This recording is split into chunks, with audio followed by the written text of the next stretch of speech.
สำหรับข้อนี้นะข้อนี้ท่านพี่น้องสังเกตดีๆมันจะง่ายนะมันจะง่ายมันจะบ่ได้ยากนะอ่าเอามาเบิ่งนี้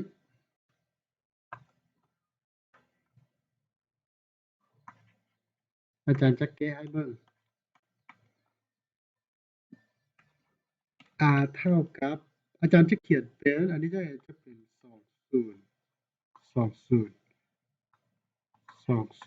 19กำลังสองแล้วมาส่วนให้พี่น้องเห็นว่าอยู่นี้อยู่ท้ายสุดนี่มีลบสองแม่นบ่ฉะนั้นลบสองนี่เราจะแตกเฉพาะตัวลบสองนี่เราจะแตกเป็นลบหนึ่งและก็ลบหนึ่งนะลบหนึ่งและก็ลบหนึ่งฉะนั้นอาจารย์จะให้ตัวนี้อันนี้จะเท่ากับสองศูนย์สองศูนย์สอง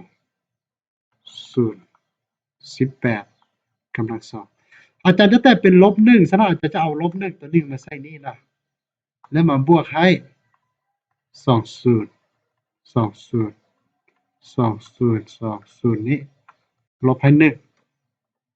จะเอาลบหนึ่งตัวหนึ่งมาใส่บนนี้นะแล้วเอาลบหนึ่งตัวหนึ่งมาใส่บนนี้ได้บ่กำลังสองได้อยู่นี่นะอาจารย์จะให้เดี๋ยวนี้บัดนี้ต่อไปเราจะนำไซเอกพลควรจื้อที่ว่า r กำลังสองลบ b กำลังสองนี้เท่ากับ r ลบ b คูณให้ r บวก b นะซึ่งตัวนี้พวกน้องได้เขียนมาแล้วแม่นบ่พวกน้องรู้จักมาแล้วฉะนั้นตัวนี้จะเท่ากับเท่าไหร่ตัวนี้จะเทียบเท่าต่อไปว่า r เท่ากับ2,000 2ตัวนี้นี่เท่ากับพจน์ถึงอาจารย์เขียนคือเก้า9กำลังสองนี่อาจารย์เขียนคือเก้าแล้วมาหารให้เรารู้ว่า1กำลังสองก็เท่า1ฉะนั้นเราใส่กำลังสองใส่ตัวนี้ก็บ่ผิดแม่นบ่บ่ผิดฉะนั้นตัวนี้จะเป็นอันนี้เป็น r อันนี้เป็น b นะครับอันนี้ r กำลังสองลบ b กำลังสองจะเท่ากับ r บวก r ลบ b คูณด้วย r บวก b r ลบ b คูณด้วย r บวก b เด้ออันนี้แม่นอาจารย์ให้เป็น r นะแล้วอันนี้ให้เป็น b r กำลังสองคูณให้ b กำลังสองมันจะบวกลบให้ b กำลังสองมันจะเท่ากับ r ลบ b คือ r จะเท่า20202018นี้ลบให้1คูณให้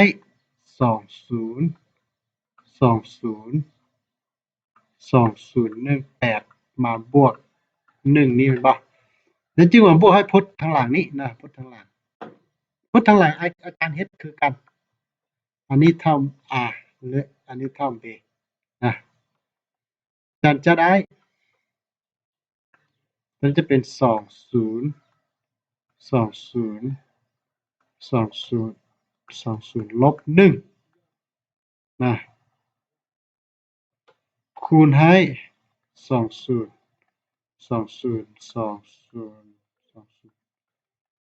บวก1ในนี้นะตามเอกพลควรจื้อ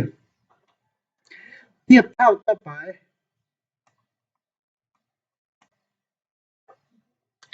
r จะเท่ากับ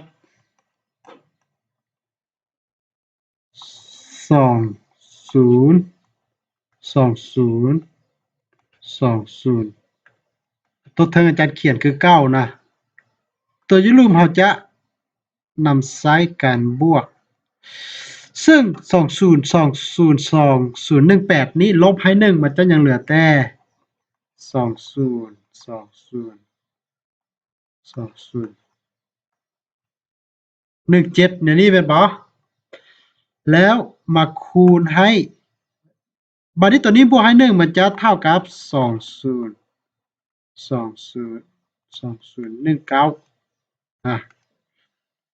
บวกให้ ตัวนี้คือการถ้าลบให้1มันจะเท่ากับ20 20 20 19แม่นบ่คูณให้20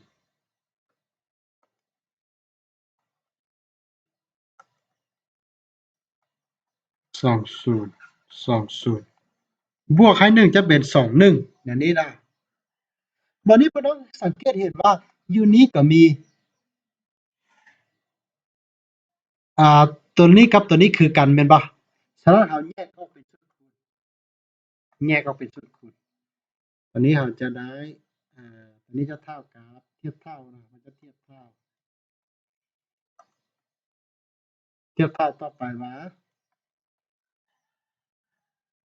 นี้เท่ากับ20 20 20 19นี้ทั้งหมดกำลังสองส่วนให้นะ20อาจารย์แยก20 20 19นี้ออกเป็นชุดคูณอยู่บนนี้เราแยกตัวนี้ออกเป็นชุดคูณแล้วมันยังเหลือแต่20 20 20 17แม่นบ่แล้วมาบวกหา20 20 20 21เดี๋ยวนี้นะบัดนี้พวกเราเห็นว่ามันมีตัวที่สามารถหารกันหมดไปแม่นบ่อยู่เทิงมีกำลังสองหมายความว่ามันมีสองตัวคูณกันฉะนั้นมันจะหารตัวหนึ่งหมดไปมันจะเทียบเท่ากับว่านี้เท่ากับ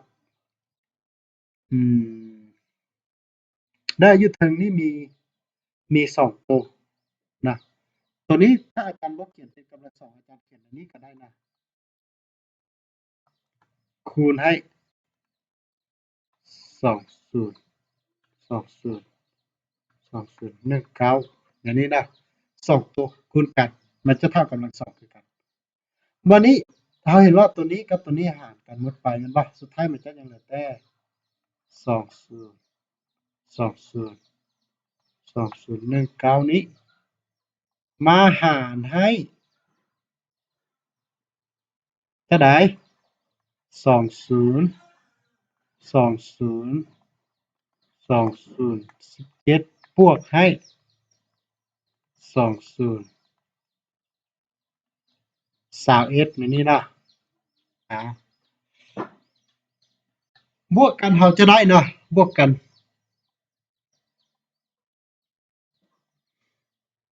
ซึ่งตัวนี้จะเท่ากับ20 20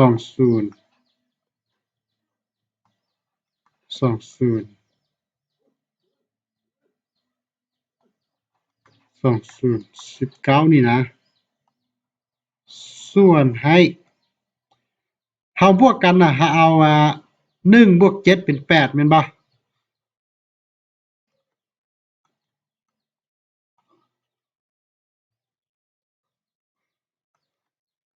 อันนี้จะเท่ากับ1บวก7เป็น8แม่นบ่มีส่วนให้เอา1มาบวก7เป็น8เอา2มาบวก1เป็น3แม่นบ่เอา0บวก0เป็น0 2บวก2เป็น4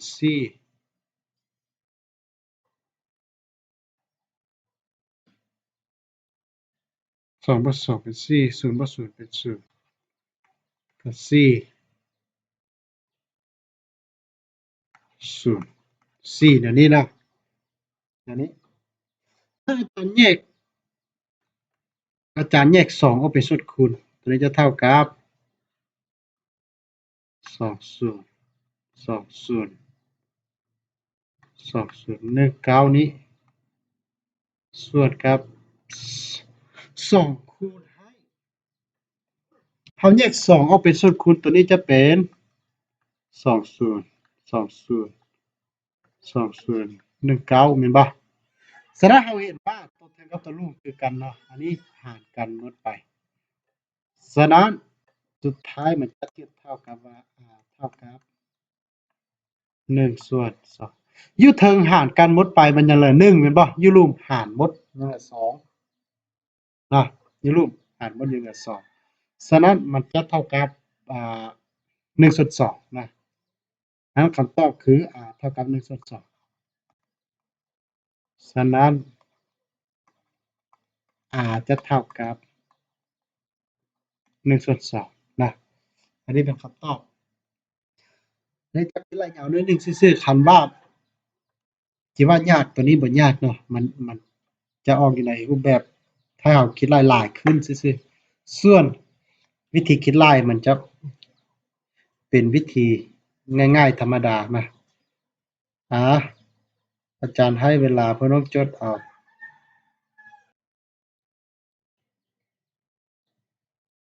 เพื่อนน้องแล้วเหรอบ่จดแล้วเหรอบ่โดยโอเคแล้วเราไปต่อนะมีหยังจะถามบ่ล่ะอันนี้อาจจะใช้การคำนวณธรรมดาเนาะอ่อาจจะใช้การคำนวณแบบนำใช้เอกพลขวัญจื้อบวกใช้การคำนวณธรรมดาซื่อๆนะแล้วคันผู้น้องบ่มีหยังถามเราจะไปต่อเป็นข้อต่อไปเนาะอันนี้เราเป็นข้อที่เท่าใดแล้วข้อที่9แล้วเนาะฉะนั้นต่อไปเป็นข้อที่10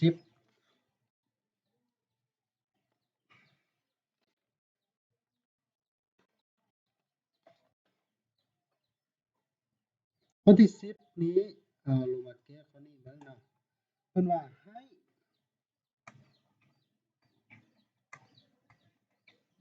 x กำลัง100บวกให้ y กำลัง100เท่ากับ100นะและ x กำลัง200บวก y กำลัง200เท่ากับ200เพิ่นว่าจงซอกหา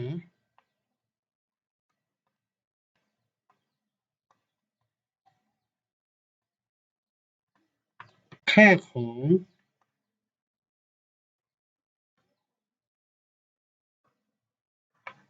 p เท่ากับ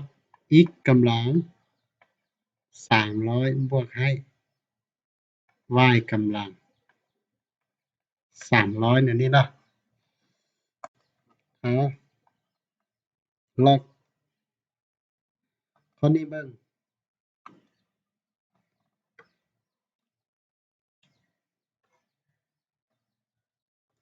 เราจะแก้แนวใดนะเราจะแก้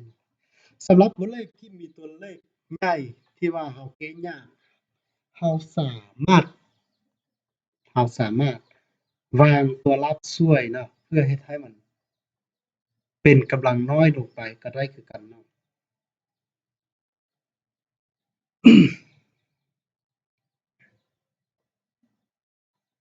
สำหรับข้อนี้เราจะแก้แนวใดเนาะ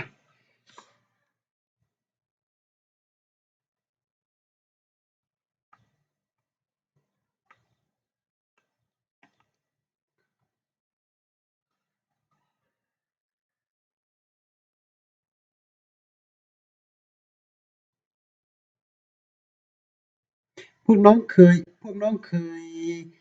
แก้บทเลขแนวนี้มาก่อนได้บ่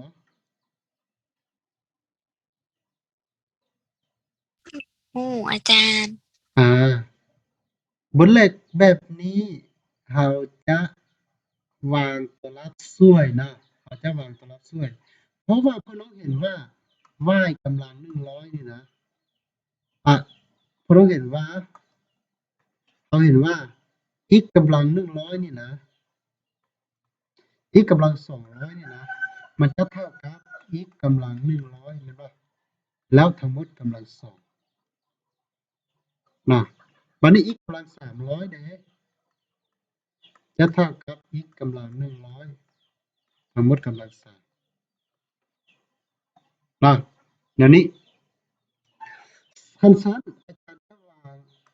x กำลัง100นี่เท่ากับ r ได้บ่นะกำลัง100เท่ากับ r ได้บ่คำถามนะคือการนั่นคือการว่ายเนาะว่ายเราจะวาง y กำลัง100เท่า b ได้บ่นะอันนี้คือ ความคิดแนวความคิดก่อนความคิดก่อนที่เราแน่เนาะฉะนั้นเรามาเบิ่งว่าเราจะเขียนแบบใดเมื่อเราเห็นบนเลขเราต้องได้วิเคราะห์เบิ่งนะวิเคราะห์เบิ่งจากนั้นอาจารย์จะว่า r เท่ากับ x กำลัง100เพื่อเฮ็ดให้ตัวกำลังมันน้อยไปนะเบเท่ากับ y กำลัง100ฉะนั้นเราจะถอนได้ r บวก b เท่ากับ100แม่นบ่ถ้าว่า r เท่า x กำลัง100เลยเด้แล้วก็ b เท่า y กำลัง100เลยเด้อันนั้นอันที่1ที่เราได้เนาะอันที่2ที่เราได้คืออันใดเราจะได้ x กำลัง200นี่นะ x กำลังอันที่2ที่เราได้คือเราจะได้ x กำลัง200บวก y กำลัง100 y กำลัง200ตัวนี้จะเท่ากับ x กำลัง100ทั้งหมดกำลัง2บวก y กำลัง100ทั้งหมดกำลัง2นะและตัวนี้จะเท่า r กำลัง2บวก b กำลัง2เท่ากับ200เลยว่ามันตัวนี้เทียบเท่ากับว่าเราจะเขียนอันนี้นะเราเขียนคืออาจารย์เขียนนี่มันบันทึกแล้วนะตัวนี้จะเท่ากับ200ซึ่งจะเทียบเท่ากับว่า r กำลัง2บวก b กำลัง2เท่ากับ200บัดนี้เราต้องการซอกคือเราต้องการซอกคือ p เท่ากับ x กำลัง300บวก y กำลัง300ซึ่งตัวนี้จะเท่า r กำลัง3บวก b กำลัง3แม่นบ่ r กำลัง3บวก b กำลัง3บัดนี้เรามีสูตรเอกพลควรชื่อว่า r กำลัง3บวก b กำลัง3นี่จะเท่ากับ r บวก b ทั้งหมดกำลัง3ลบให้3 r คูณ b คูณให้ r บวก b อันนี้อาจารย์หมายเป็นสมผลที่1เนาะเราเห็นว่า r บวก b เรามีแล้วแม่นบ่ค่าของ r บวก b เท่ากับ100เรามีแล้วบัดนี้ r คูณ b ได้เรามีแล้วบ่เรายังบ่มีเทื่อแม่นบ่ยังบ่มีเทื่อฉะนั้นเราต้องการซอก r คูณ b แม่นบ่เราต้องการซอก r คูณ b คือซอก r คูณ b ด้วยวิธีใดจากเนาะเรามาเบิ่งวันนี้อันนี้จาก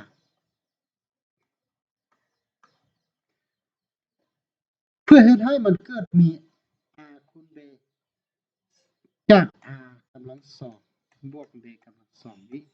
เรามีสูตรว่า r กำลัง2บวก b กำลัง2เท่า r บวก b ทั้งหมดกำลัง2ทั้งหมดกำลัง2เห็นบ่ลบให้2 r b นะลบให้2 r b มันนี่แทนค่าใส่เราจะได้นะ r บวก b r กำลัง2บวก b กำลัง2เท่ากับเท่าไหร่เท่ากับ200เลยได้แม่นบ่200ซึ่งตัวนี้จะเท่ากับ r บวก b เด้เท่ากับ100แม่นบ่100ทั้งหมดกำลัง2แล้วลบให้2 rb ซึ่งตัวนี้จะเทียบเท่ากับว่าอาจารย์จะถอนเอา2 rb นี้เท่ากับเท่าไหร่เท่ากับ100กำลัง2นี้เท่ากับ10,000แม่นบ่ลบให้200 เท่ากับ9,800นะซึ่งเทียบเท่ากับว่า2 RMB เท่ากับ10,000ลบให้200จะเท่ากับบ่แม่นเท่ากับ9,000เด้อมันแม่นมันจะเท่ากับ9,800นะอย่างนี้แม่นบ่9,800แล้วเราก็ถอนได้ R คูณ B เท่ากับ9,800หาร2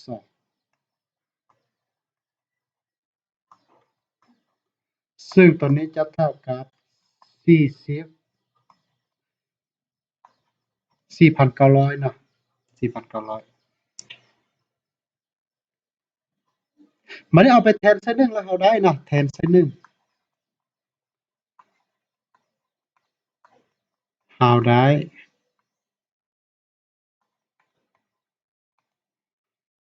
ถ้าเอาไปแทนใส่1เราได้ R กำลัง3บวก B กำลัง3ตัวนี้จะเท่ากับ R บวก B เรารู้ว่าเท่า100เลยได้แม่นบ่ทั้งหมดกำลัง3ลบให้3คูณให้ R คูณ B เท่ากับ4,900เห็นบ่คูณให้ R บวก B เท่ากับ100คำนวณออกมาตัวนี้จะเท่ากับ100กำลัง3มันเท่ากับ100,000แม่นบ่ลบให้ตัวนี้จะเท่ากับ100กำลัง3เบิ่ง1 2 3โอเคเท่ากับ100,000แล้วมาลบให้3คูณให้490 คูณให้100เนาะหมายความว่ามันจะติด0 2ตัวใช่เนาะคูณให้100อาจจะติด0 2ตัวใช่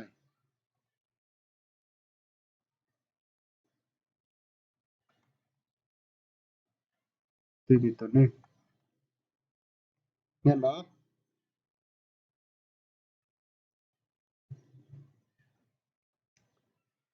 บัดนี้เรามาไล่เบิ่งนะมันจะเท่ากับเบิ่งอาจารย์เบิ่งก่อน100กำลัง3 R บวก B ทั้งหมดกำลัง3ลบให้3 100กำลัง3เท่ากับ1ล้านเนาะตัวนี้จะเท่ากับ1ล้านมันจะเท่ากับ1ล้านเด้อบ่แม่นเท่ากับ100,000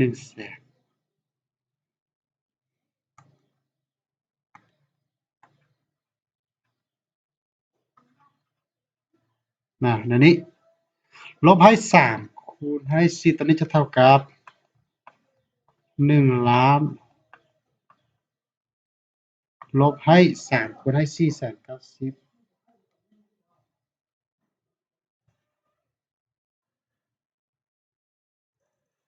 490เท่ากับแม่นแล้วเนาะตัวนี้คูณกันมันจะเท่ากับ1,470,000ในนี้เนาะในนี้แล้วลบกันออกมา1ล้านลบให้1,470,000มันก็ออกลบให้470,000เดี๋ยวนี้แม่นบ่แม่นฉะนั้นเราตอบคือฉะนั้น P จะเท่ากับลบ470เดี๋ยวนี้นะอันนี้สำหรับข้อนี้เราจะแก้แบบนี้นะ เราจะนำใช้อาจารย์โดย ตัว1,470,000อะมันออกแนวใดอะเรางงเอา3คูณให้เอา3คูณให้490,000นี่เด้อ๋อเอา3เข้าใจคูณให้แล้วอาจารย์490,000นะมันจะออก1,470,000โอเคถึงแล้ว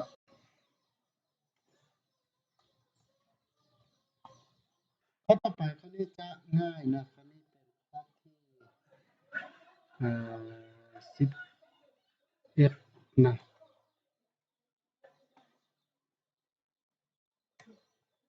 ข้อที่11นี้เพิ่นว่า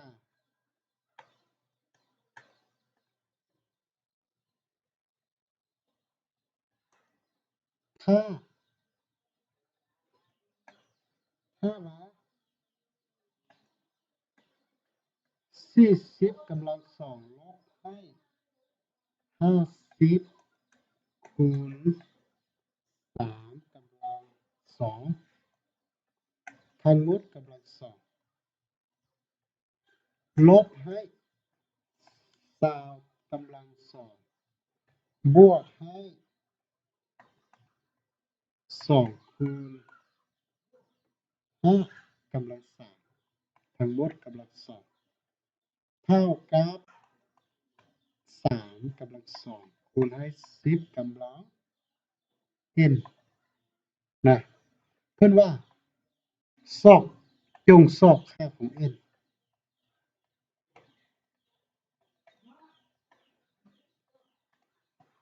นะแบบนี้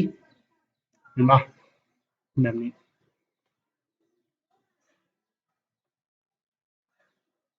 จงซอกค่าของ n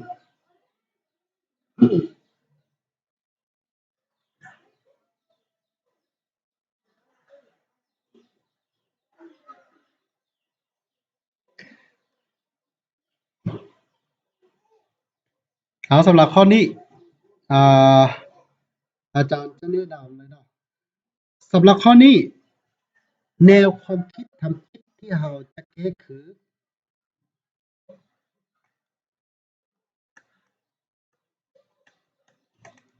เราจะคำนวณเบิ่งว่าทั้งหมดฝากเนี่ยนะถ้ามีอยู่ในรูปร่าง3กำลัง2คูณให้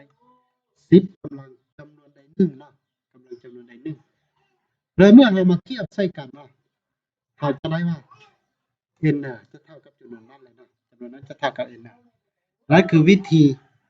ไปหรือว่าแนวความคิดที่เราจะไปเนาะ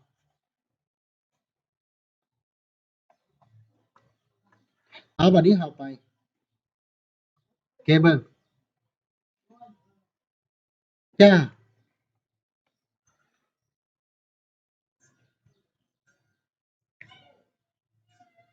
จากตัวนี้เนาะจาก4กำลัง2ลบให้50คูณให้3กำลัง2ทั้งหมดกำลัง2ลบให้20กำลัง2บวกให้2คูณ5กำลัง3ทั้งหมดกำลัง2นะตัวนี้จะเท่ากับเท่าไรเพิ่นลองคิดไล่เบิ่งเราจะได้4 10กำลัง2นี่จะเท่ากับ1,600แม่นบ่40กำลัง2มันจะเท่ากับ40คูณ40เด้นะ4คูณ4เป็น16และก็ตืมสูตร2ตัวใส่นะมันจะเท่ากับ1,600บัดนี้ต่อไปลบให้50คูณให้50คูณให้3กำลัง2นี่นะมันจะเท่ากับ50คูณ9แม่นบ่คูณ9แล้ว9 5เป็น45ฉะนั้นมันจะลบให้450ทั้งหมดกำลัง2มันลบให้ตัวนี้บัดนี้นะ20กำลัง2เท่า400แม่นบ่400บวกให้ 5กำลัง2ได้5กำลัง3เท่าไหร่5กำลัง3เท่ากับ125แม่นบ่125เนาะแล้วมาคูณใส่2คูณใส่2ตอนนี้จะเท่ากับ250แม่นบ่ทั้งหมดกำลัง2อาจารย์แนะนำได้1เกี่ยวกับการคำนวณเลขกุ้มหมวดคำนวณน่ะเมื่อเราคำนวณหมวดคำนวณที่มีเลขบวกลบคูณหารอยู่นำกันหั้นนะให้พวกน้องคำนวณเลขคูณกับเลขหารก่อนนะเลขคูณกับเลขหารถ้าว่าเพิ่นบ่ให้เป็นวงเล็บมาเนาะคันเพิ่นบ่ให้เป็นวงเล็บเราต้องคำนวณเลขคูณกับเลขหารก่อนด้วยวิธีการคำนวณเลขคูณกับเลขหารก่อนหลังจากนั้นคำนวณเลขบวกกับเลขลบล่ะเนาะอันนั้นที่1อันที่2มาถ้ามีเลขคูณกับเลขหารเนาะหลายๆตัวอยู่นำกันนะให้พวกน้องคำนวณตามลำดับเนาะแต่ซ้ายหาขวาหมายความว่าเราจะคำนวณไปซ้ายหาขวาถ้ามีเลขคูณก่อนเราก็คำนวณเลขคูณก่อนถ้ามีเลขหารก่อนเราก็คำนวณเลขหารก่อนก็ได้เนาะแต่ว่าต้องคำนวณตามลำดับแต่ซ้ายหาขวาและสำหรับเลขบวกกับเลขลบคือกันถ้ามีเครื่องหมายบวกกับเครื่องหมายลบเท่านั้นเราต้องคำนวณแต่ซ้ายหาขวาตามลำดับเนาะอันนั้นคือวิธีการคิดไล่อันนี้คันว่าพวกน้องบ่ฮู้พวกน้องไปคิดไล่บวกลบก่อนจึงมาคูณหารผลออกมาจะต่างกันเด้อพวกน้องต่างกันนะต่างกันตัวนี้เท่ากับเท่าไหร่ตัวนี้เท่ากับ1,600ลบให้1,600ลบให้450ตัวนี้เท่ากับ1,150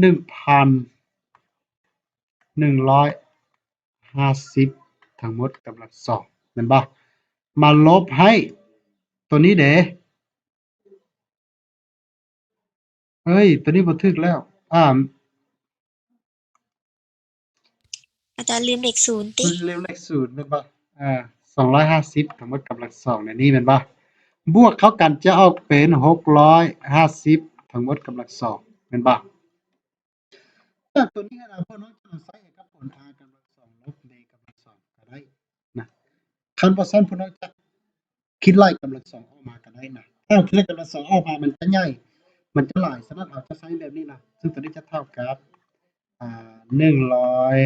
1,500 1,150เนาะลบให้650คูณให้1,150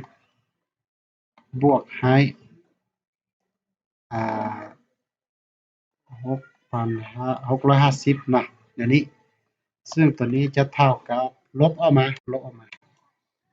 จะเท่ากับ1150ลบให้650ตัวนี้เท่ากับ500เป็นป่ะแล้วมาคูณให้ตัวต่อไปเด้อ่า0บวก0แม่นบ่5บวก5เป็น10จื้อไว้1 1ใส่6เป็น7ฉะนั้นตัวนี้เป็น 1,800 นะตัวนี้จะเท่ากับเท่าใด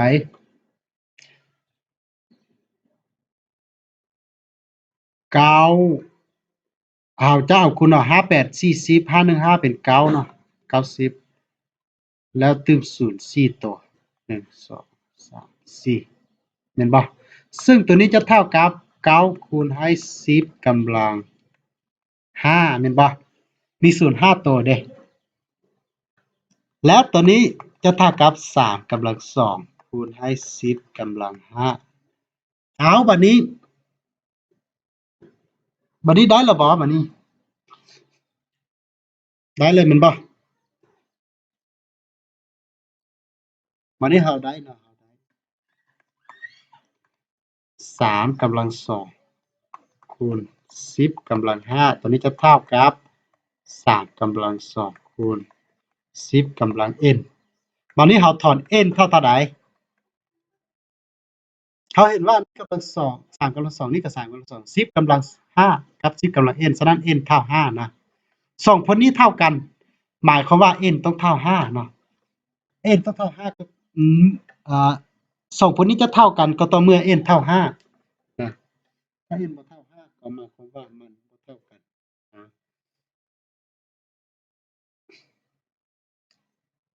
อันนี้คือข้อที่11เนาะพี่น้องอาจารย์เบิ่งเวลาก่อน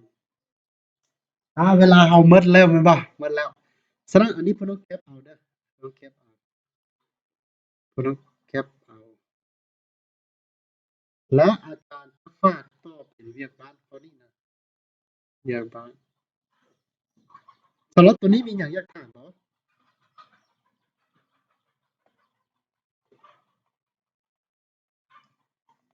เวียกบ้านเนาะเวียกบ้านเพิ่นว่าเอ่อข้อที่12เพิ่นว่าให้ทุกๆค่าของ x y เป็นจำนวนจริงบวกตั้งสูตรนะที่ตอบสนองเงื่อนไข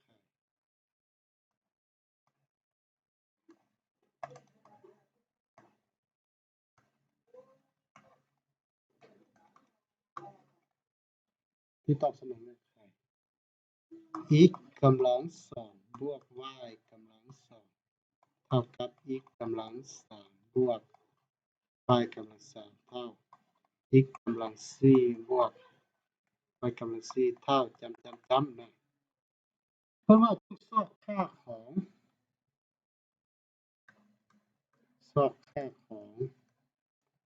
ที่เท่ากับ x กำลัง2010แล้ว